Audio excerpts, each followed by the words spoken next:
또 이제 뭐 인코딩을 사용하실 때 생기는 문제들이 몇 가지 있어서 그거 좀 소개를 해드리려고 하는데 우선 첫째 문제는 URL 인코딩입니다. URL 인코딩이 뭐예요? 그것도 깨지죠 잘. 그 외에 URL에 한글 주소가 들어갈 수도 있어요. 그쵸. 그죠. 네 블로그요. 맞아요.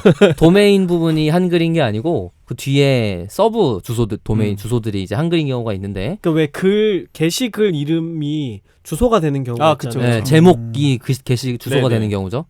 그렇게 하면 사실 브라우저 입장에서는 그냥 그걸 한글로 제치환해서 처리를 해주고 있는 것 뿐이지 얘도 인코딩이라는 단어를 썼지만 약간 정규화하는 것 같은 과정을 거쳐요. 이것도 표준이 있고 그래서 뭐 %EB 뭐 이런 글자로 바뀌잖아요. 맞아요. 네. 그게 URL 인코딩이에요. 퍼센트가 들어가더라고. 그래서 유니코드 글자들이랑 그러니까 URL에서 쓰는 인코딩 방식이 따로 있는 거네요. 그쵸. 그 표준이 또 따로 있어요. URL에만. 네네.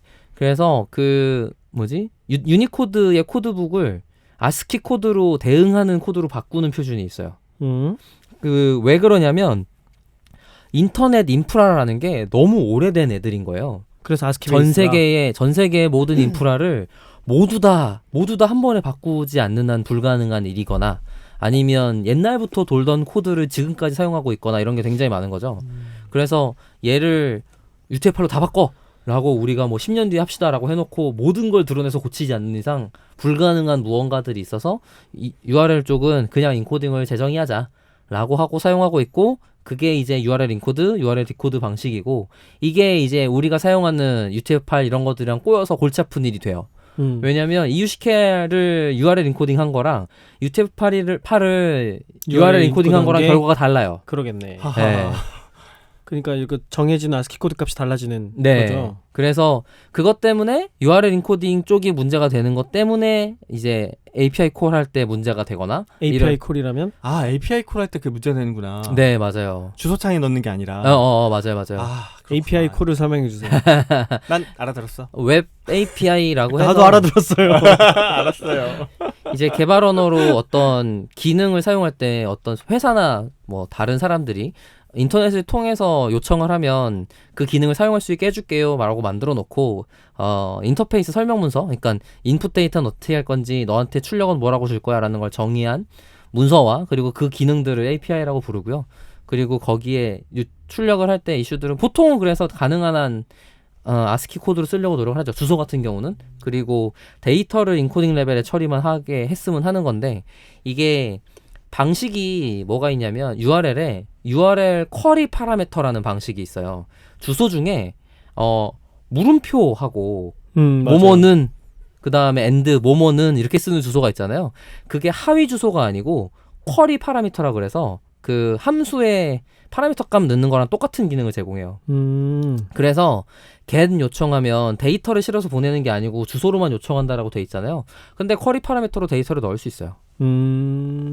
짜가지고 그냥 함수에 값 그리고 넣듯이. 그게 표준일 뿐인 거지 그 데이터를 실어서 보내는 게 문제가 되진 않아요. 서버 사이드에서 그거를 안 받겠어라고 일부러 열심히 짜지 않는 한 데이터는 들어올 수 있거든요. 근데 거기에 한글을 넣을 때 문제가 된다는 거예요? 그죠. 그러면 문제가 되죠. 인코딩이 부분에서 깨지니까. 인식을 못하는 문제가. 네네. 예를 들면 아까 말한 대로 UTF-8로 URL 인코딩을 한 다음에 전달했는데 서버 사이드는 EUCKL만 받아.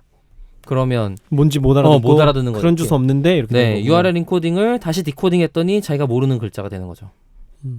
저는 이게 어떤 게 문제가 됐었냐면 가끔 들어가는 사이트의 URL을 따로 저장해 놓고 싶을 때가 있잖아요. 북마크에 등록하지 말고 그쵸. 뭐 노트 같은 데다가 넣어놓고 싶어요. 예를 들면 박박사 블로그에 글을 주소만 따놓고 싶은데 카페에서 붙여넣기 하는 순간 한글이 다 깨지는 거죠. 그 저는 어떻게 하냐면 제 꼼수는 뭐냐면 이게 주소가 HTTP로 시작하잖아요. 그럼 이거를 전체를 블럭을 잡으면 깨져요. 그래서 H 하나 떼고 T부터 블럭을 잡아요. 그러면 안 깨져요. 그러니까 얘가 아마 URL 인코딩으로 URL 인코딩이라고 생각하지 않고 그냥 텍스트로 봤나 봐요. 그래서 복사해가지고 노트에다가 붙여넣기 한 다음에 맨 앞에 H를 다시 제가 입력해 주는 거죠. 그러면 한글이 온전한 상태로 링크도 살아있는 상태로 붙어서 남아요. 어디다가 저장할 때 그렇게 해요? 뭐 원노트나 네. 아니면 뭐 좀 맥 쓰니까 맥에 있는 노츠 앱에다가 붙인다든지 이럴 때 그런 식으로 작업을 하면 그러면 한글 주소가 살아있는 상태로 URL을 가져올 수 있죠. 그거 그대로 H 다시 붙이면 문제 안 될 텐데. 네, 문제 안 돼요. 아니. 그 뭐지? URL을 사용할 때 말고 저장해 놓은 거를 H 떼고 저장했잖아요. 그 다음에 추가하면 문제가 안 될 거라고요. 그렇게 하고 있다는 거잖아요. 다시 아, 그렇게 한다고. 그래요? 아, 네, 죄송해요. 사용할 때 H 붙인다는 줄 알았어. 아, 왜냐면- 사용할 때. 네, 이상한데. 이런 왜냐면 거지. 글자를 타이핑해도 걔까지 다 그냥 하나의 텍스트로 받고 거기에 네. 이제 뒤에 주소가 URL이 들어가 있는 상태가 되는 거니까 네, 그냥 음. 링크가 살더라고요.